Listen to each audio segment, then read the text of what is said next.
How we doing, guys? Today we're going to be doing back. Normally I do about 4 exercises on my back. Today I might do 5 and 6.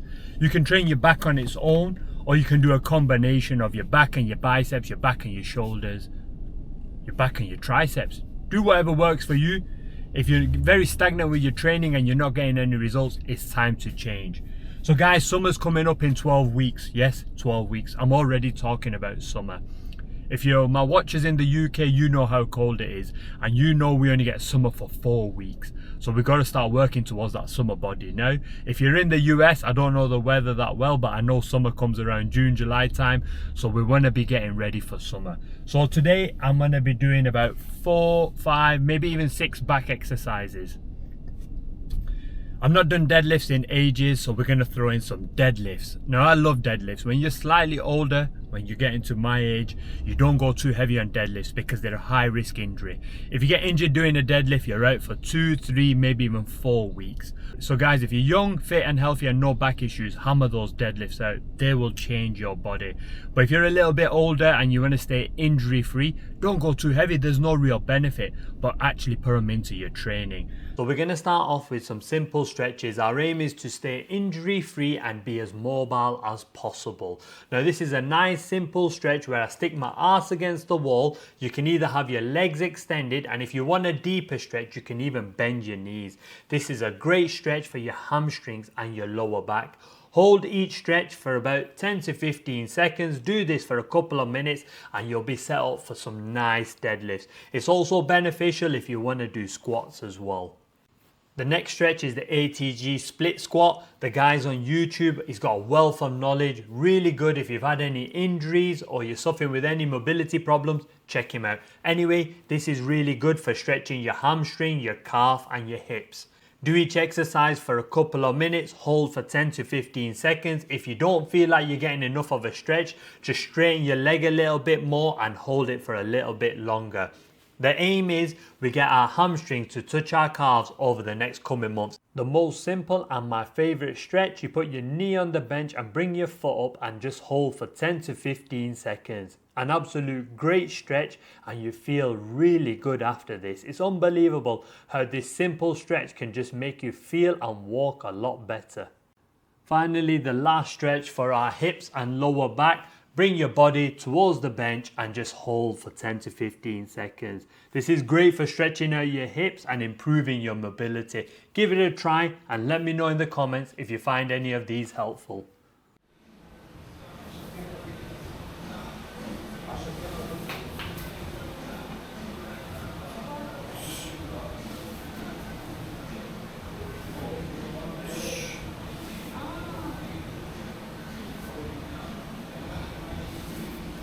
So let's start with the first exercise, the deadlift. You can see here I've got a reverse grip. Now you can have your palms facing forward if you want. You can have your palms facing back. Do whatever's comfortable for you. I find the reverse grip works quite well for me, so that's the one I stick with. But I also put my palms forward sometimes and do it that way. The second thing, you're not lifting with your back. I see a lot of people throwing the back into a deadlift and it looks like the back's just going to give way. Over time, that ain't going to be good on your back. You want to use your legs when you're doing deadlift.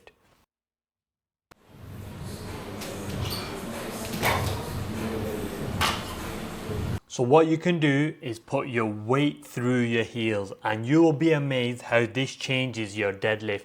You'll be able to lift a lot more, you'll feel a lot more stable and you won't feel like your back's about to break. Give it a try and see how it feels.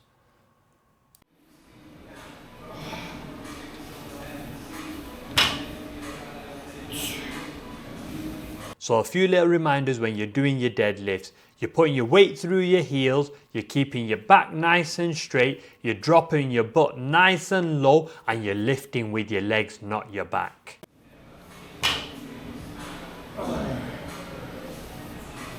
So guys, I don't know if you'll be able to see this, but here on my shins, they're a bit marked up. I don't know if you can actually see that redness on there.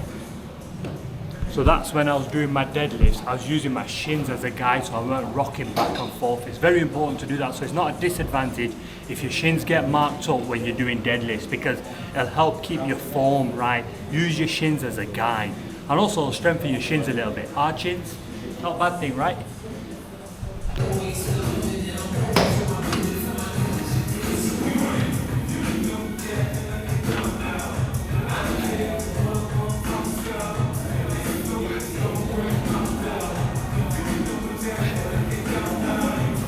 Next guys, we're going to jump onto the lat pull down. Now I'm doing a reverse grip due to the pain in my elbows. But if I had the choice, I would do the wider grip because I just think it hits your back a little bit better.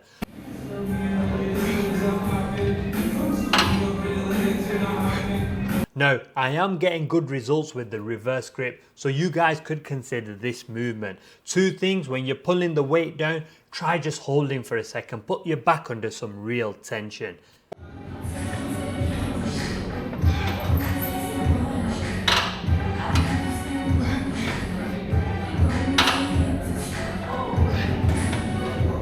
Now, normally this would be my third or fourth exercise, but I made it my second exercise today so I could go a lot heavier, and it made all the difference. If you guys are struggling with one exercise where you can't lift any more weight, prioritize that exercise and it will make all the difference.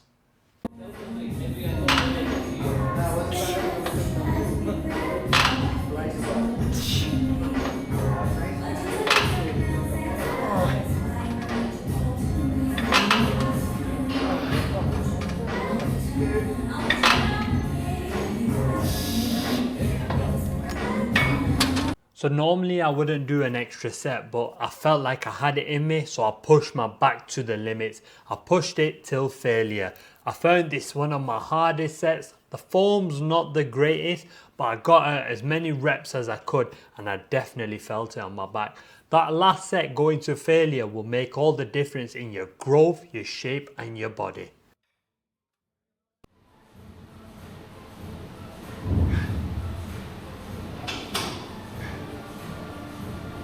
Now a lot of people look for chest supported bent over rows. I just put my forehead on the bench and it does the trick. Seriously guys, this will make all the difference. It helps to stabilize you and it keeps your form absolutely great. A bodybuilder showed me this and I thought, it can't really work this. Putting my forehead on something, it won't keep me stable, but you'll be surprised how stable you feel by just propping your forehead on a bench.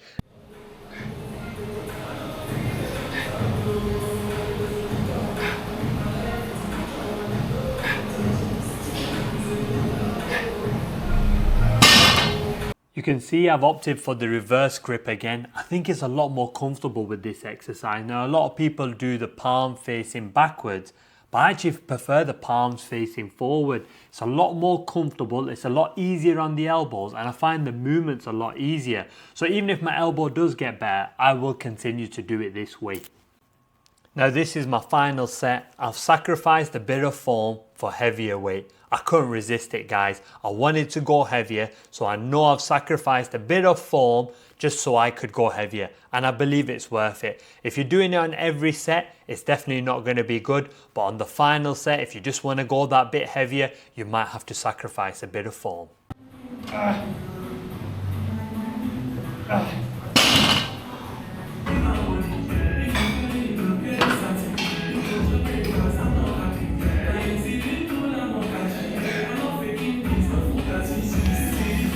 Road to waist. Now I see a lot of people bringing this to their chest. Is that okay? I guess it works your back, but if you really want to work those lower lats, bring this to your waist. The lower you bring it, the more it'll put emphasis on your lower back. Absolutely love this exercise. This is the only way I do it now. The only other way I'll consider doing this is doing a single arm version, which I'll show you next week.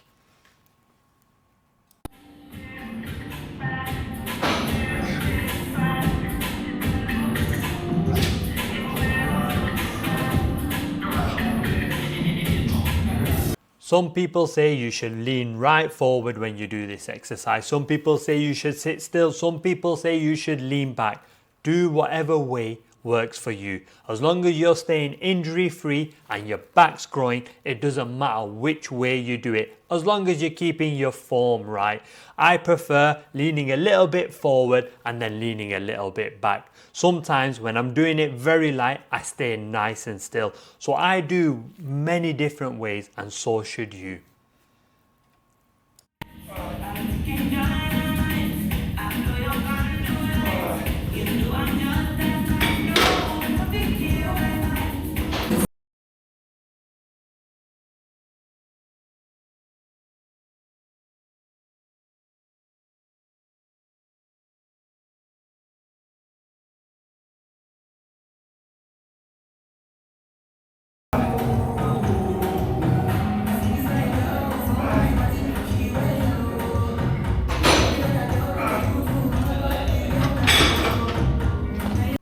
Finally guys, we've made it to the last back exercise, and I think this is quite a unique one. I don't see many people doing this one. Now that could be a good thing or a bad thing. For me, it's definitely a good thing.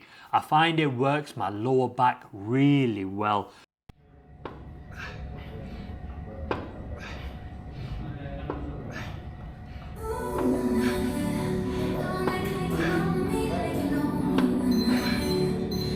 On my other exercises, you'll know I did 4 to 5 sets, but with this one, I always do 3 sets. It puts a lot of pressure on your lower back, and I don't think there's a need to do more than 3 sets. It's a good one, it's slightly different. Give it a try and let me know how it feels once you've tried it.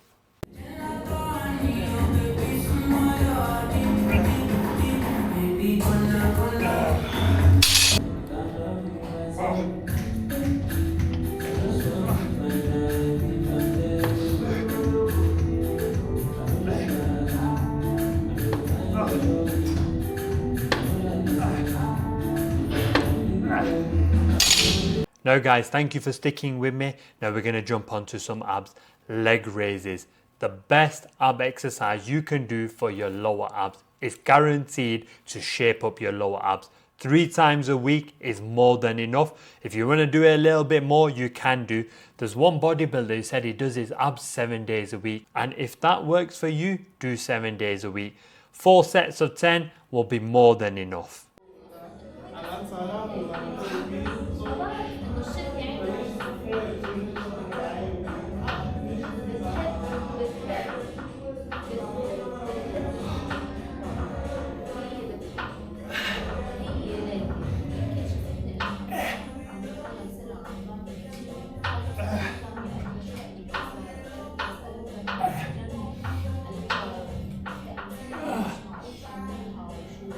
The only thing I would say here guys, I'm probably doing these a bit fast. I want to really slow it down and put my abs under some real pressure.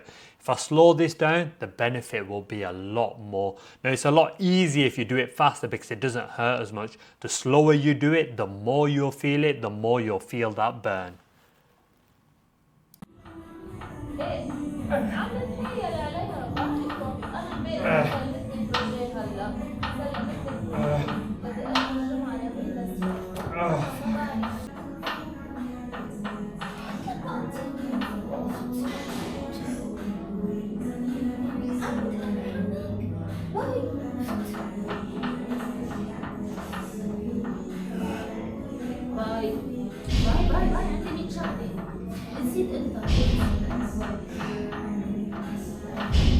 The final set where you get all your rewards and all your gains guys. I'm doing it too quick here, so next time I'm going to slow that down. Now finally guys, a bit of stability exercise for your core and your shoulders. It's an absolute great exercise. I was taught this by a physio. If you're getting any shoulder problems or you're feeling like your shoulders are a bit weak, try this. Get a medicine ball, move your arms up and down, and it'll be absolutely great. You can do this exercise every day. It's a bit of a plank as well, so there's a bit of an emphasis on your abs, but it's really good for improving your stability and your strength in your shoulders. Now we're coming to the end of the video. If you've made it this far, thank you very much. I'm offering one-to-one coaching. If you're suffering with any problems, book a chat with me and let's see if we can figure it out. If not, just leave me a comment. Let's start chatting there. I look forward to hearing what you've got to say. Hope you got value from today's video. If you did, like and subscribe, and I will see you on the next one.